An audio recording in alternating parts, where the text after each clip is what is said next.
Gweddiwn.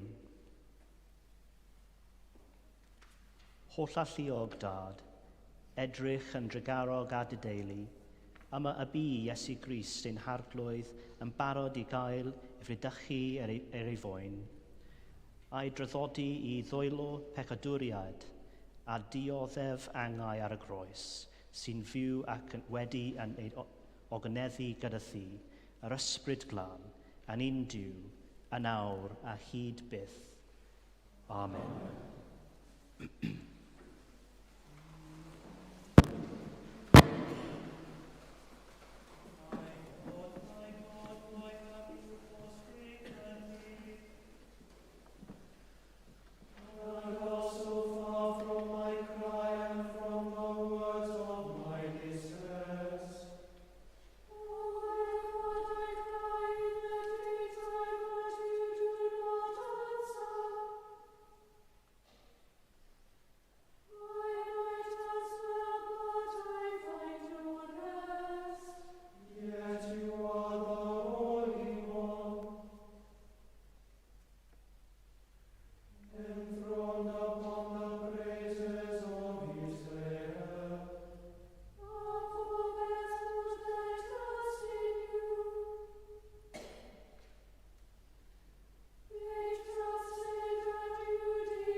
A reading from the book of Isaiah.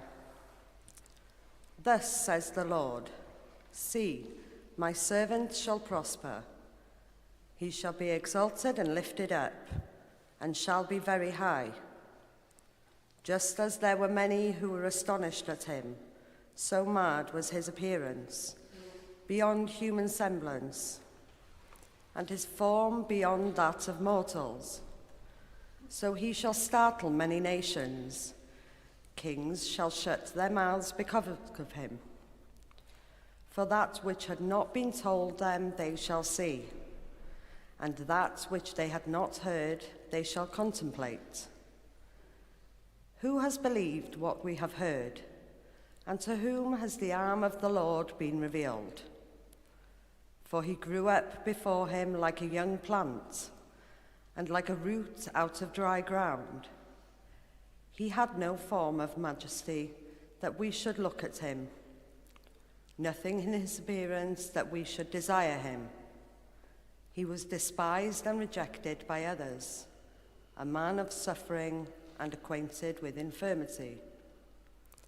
And as one from whom others hide their faces, he was despised, and we held him of no account. Surely he has borne our infirmities and carried our diseases. Yet we accounted him stricken, struck down by God, and afflicted. But he was wounded for our transgressions, crushed for our iniquities. Upon him was the punishment that made us whole, and by his bruises we are healed. All we like sheep have gone astray. We have all turned to our own way, and the Lord has laid on him the iniquity of us all. He was oppressed, and he was afflicted, yet he did not open his mouth, like a lamb that is led to the slaughter, and like a sheep that before its shearers is silent, so he did not open his mouth. By a perversion of justice he was taken away. Who could have imagined his future? For he was cut off from the land of the living, stricken for the transgression of my people. They made his grave with the wicked and his tomb with the rich, although he had done no violence, and there was no deceit in his mouth. Yet it was the will of the Lord to crush him with pain. When you make his life an offering for sin, he shall see his offspring, and shall prolong his days. Through him the will of the Lord shall prosper. Out of his anguish he shall see light. He shall find satisfaction through his knowledge. The righteous one, my servant, shall make many righteous, and he shall bear their iniquities. Therefore I will allot him a portion with the great, and he shall divide the spoil with the strong, because he poured out himself to death, and was numbered with the transgressors. Yet he bore the sin of many, and made intercession for the transgressors. Hear the word of life to the world. Thanks be to God.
Then they took Jesus from Caiaphas to Pilate's headquarters.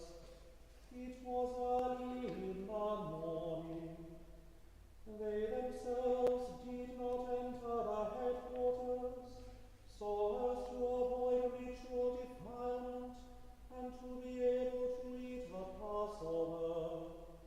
So Pilate went out to them and said, What accusation do you bring against this man? They answered,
Pilate also had an inscription written and put on the cross. Ebrill, Jesus of Nazareth, the King of the Jews. Many of the Jews read this inscription because the place where Jesus was crucified was near the city, and it was written in Hebrew, in Latin, and in Greek.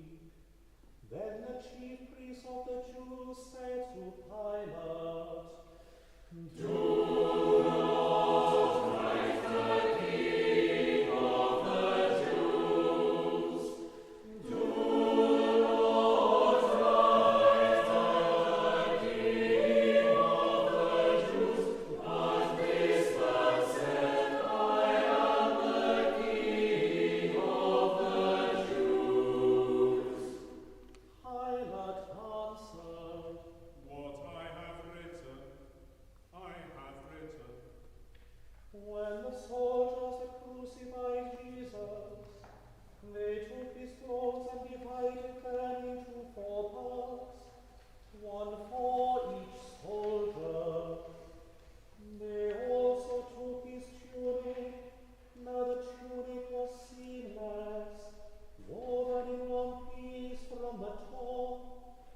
So they said to one another, "Let us not tear it, let us not tear it, but us for it to see who will get it, to see who will get it." This was to fulfill what the scripture says. They divided my clothes among themselves, and for my clothing they cast lots. And that is what the soldiers did. Meanwhile, standing near the cross of Jesus were his mother and his mother's sister, Mary the wife of Clopas, and Mary Magdalene.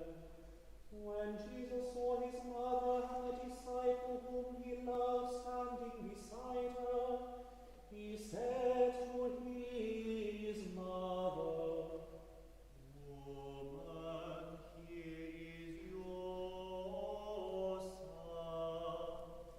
Then he said to the disciple, "Here is your mother." And from that hour the disciple took her into his own home.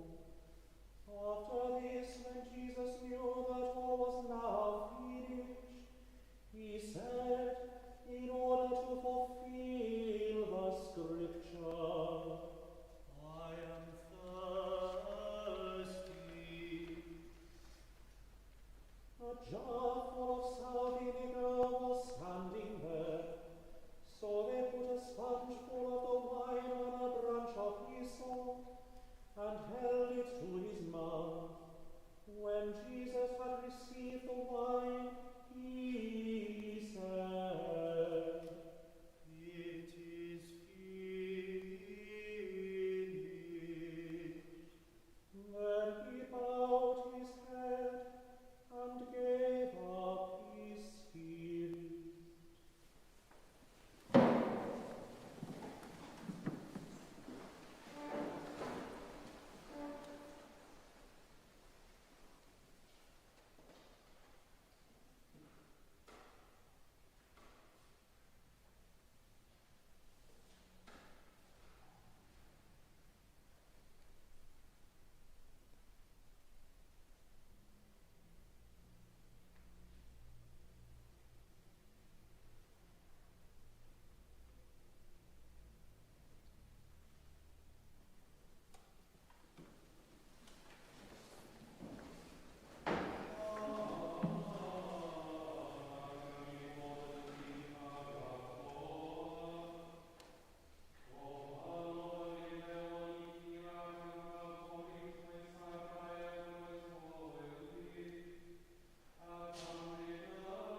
Would you all please be seated?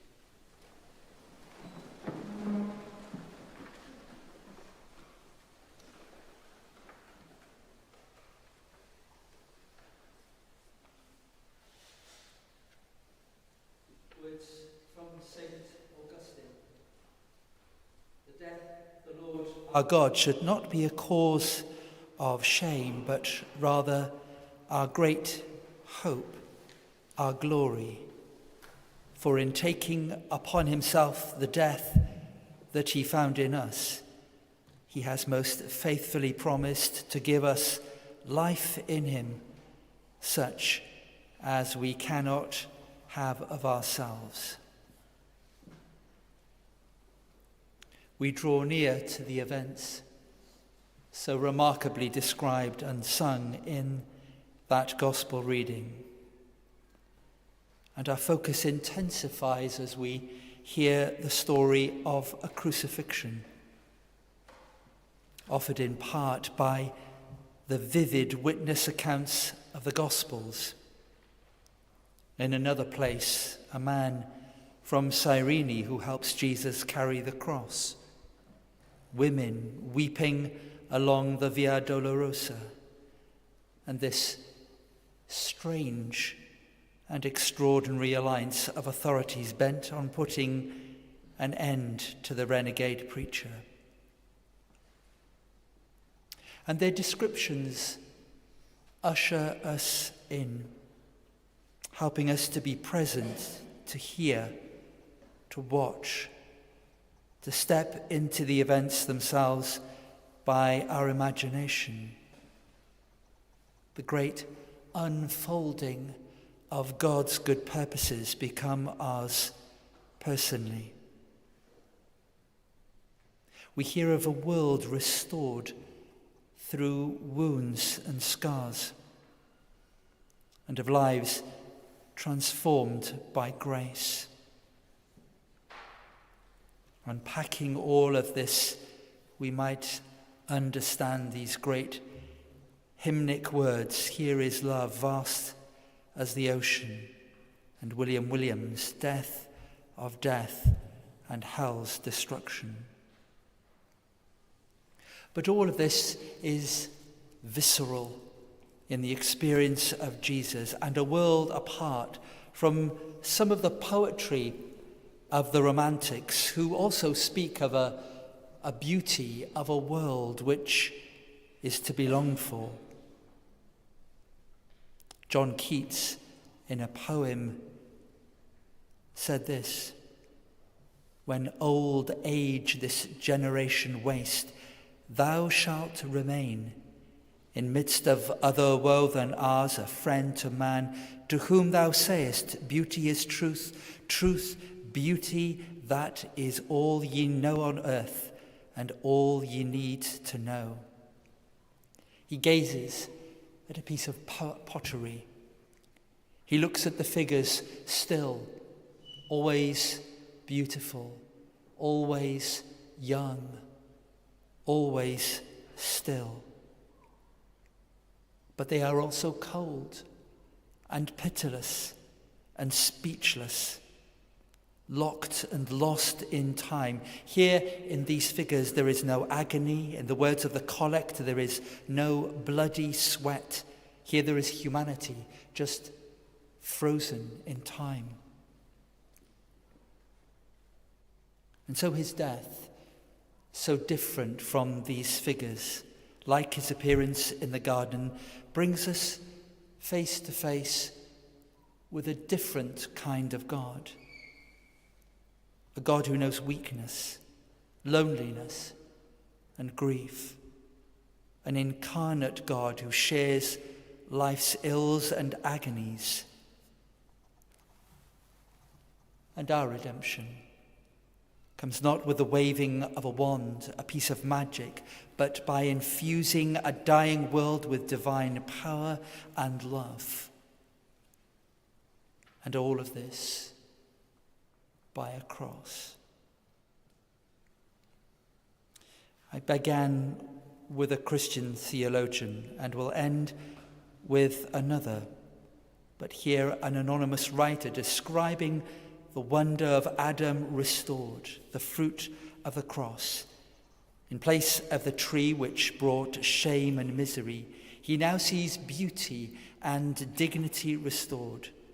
The garden which brought toil for Adam now flourishes with abundance. He writes, transported with joy, he now beholds the trees that once his delight, the very trees whose fruit he found himself had gathered in the days of his innocence and joy. He sees vines that his own hands have trained, the very flowers that he once loved to care for. And his mind grasps the reality of the scene. He comprehends, this is Eden.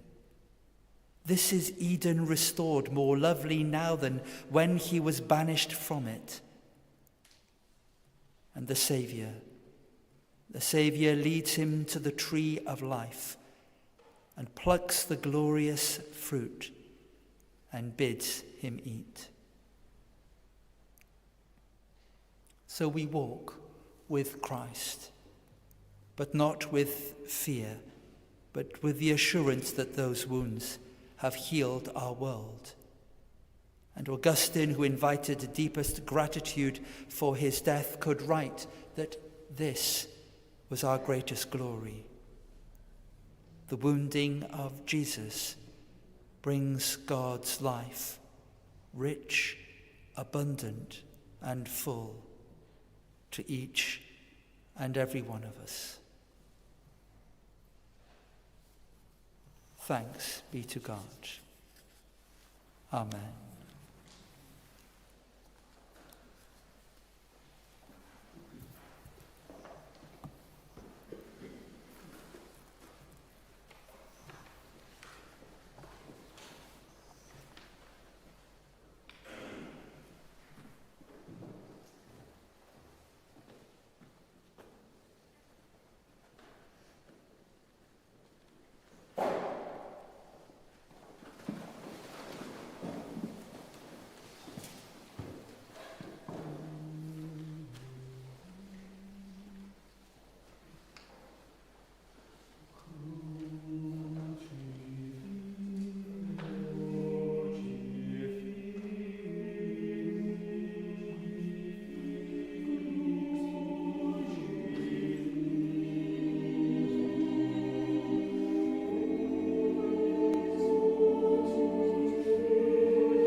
Dear friends, with Christ our high priest, who offered up prayers aloud and in silent tears, let us intercede for the Church and the whole world. Let us pray for the Church, that all Christians throughout the world will experience God's peace and protection, persevere in faith, grow in unity, and give glory to God. Let us bow the knee.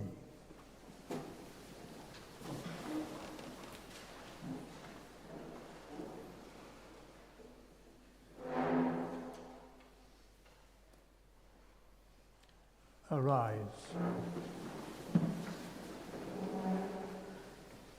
Almighty, ever-living God, your Son, Jesus Christ, gathered a people to himself and sanctified them with his blood.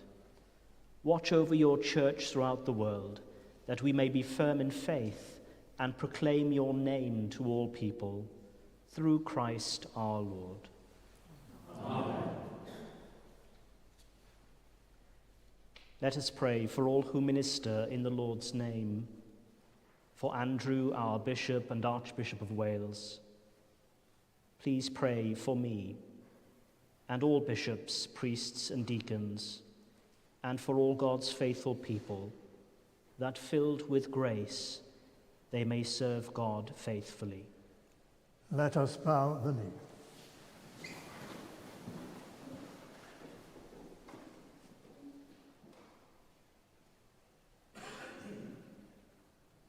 Arise. Almighty and everlasting God, through your Spirit, the whole body of the Church is governed and sanctified. Hear our prayer for all who minister in your name, that, with the gift of your grace, they may be firm in their vocation and serve you in holiness and truth, through our Lord and Saviour, Jesus Christ. Amen.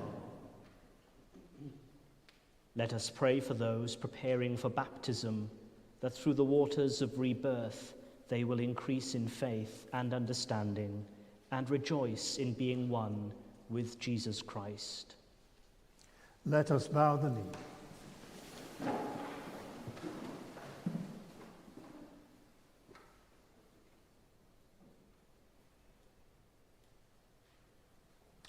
Arise.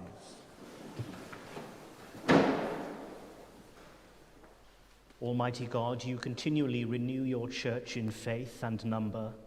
Increase the faith and understanding of those to be reborn in the waters of baptism, that adopted as your children, they will rejoice to call you Father, with Jesus Christ, your Son. Amen. Let us pray for the leaders of the world, for our governments and all who serve in public office, that they may seek true peace and freedom for all. Let us bow the knee.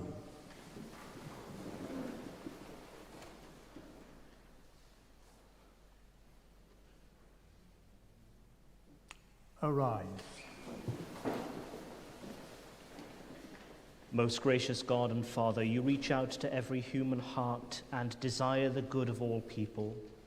May your spirit of peace guide the hearts of those who govern, that justice will flourish, freedom be secured, and goodness sustained throughout the world, through Jesus Christ, our Lord. Amen. Let us pray for the Jewish people, to whom God first spoke, that they may grow in his love and be faithful to his covenant. Let us bow the knee.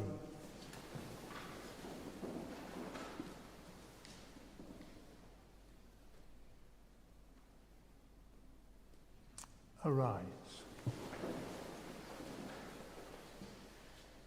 Lord God, you called Abraham our father in faith and promised to make his descendants as numerous as the stars in the sky and the sand on the shore. Hear us as we pray that the people you first called will come to rejoice in the fullness of your redemption, through Christ our Lord. Amen. Let us pray for those who do not believe in Christ, that the Spirit of God will guide them to salvation. Let us bow the knee.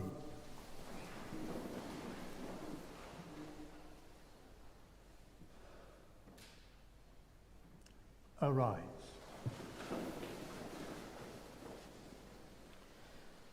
Almighty God and Father of our Lord Jesus Christ, give to those who do not know your Son a sincere heart to seek him, and help us, your faithful people, to grow in love for one another, that we may witness to your love in the world. Through Christ our Lord.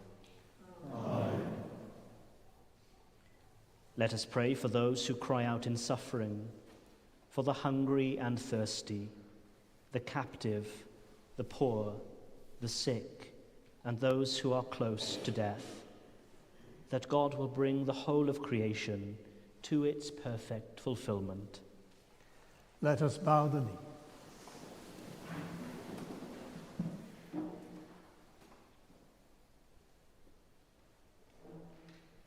Arise.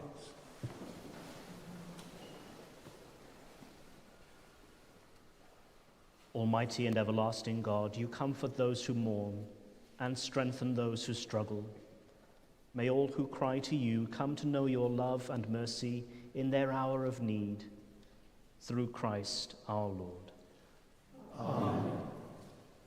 Almighty God, your Son, Jesus Christ, submitted humbly to suffering and pain, and his prayer was heard.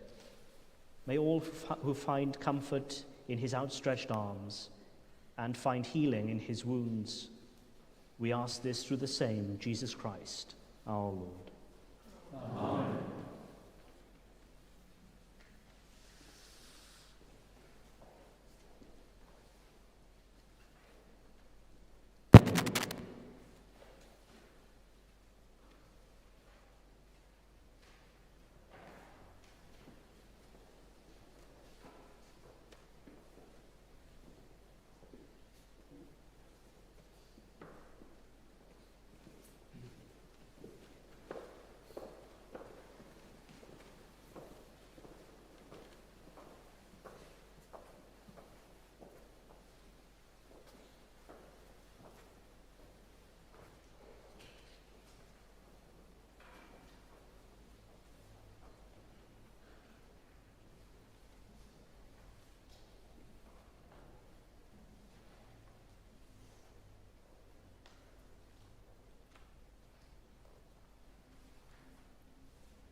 Fel y dysgodd ein chachawdwr ni, gweddiwn and hyderus, as our Saviour taught us, each in our own language, we boldly pray.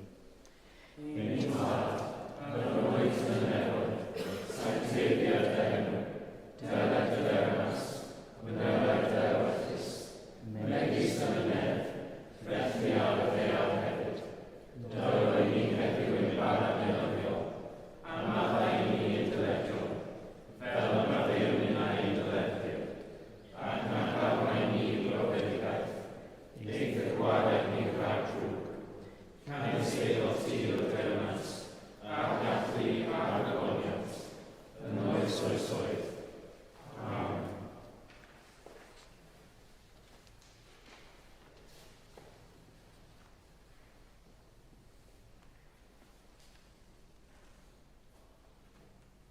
Iesu yw oen Duw sy'n dwyn ymaith bechodau'r byd, gwyneu byd a rai a elwyr yw swper.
Let us pray.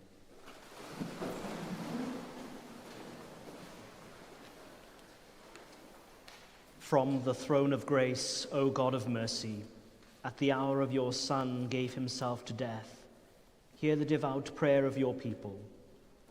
As he is lifted high upon the cross, draw into his exalted life all who are reborn in the blood and water flowing from his open side.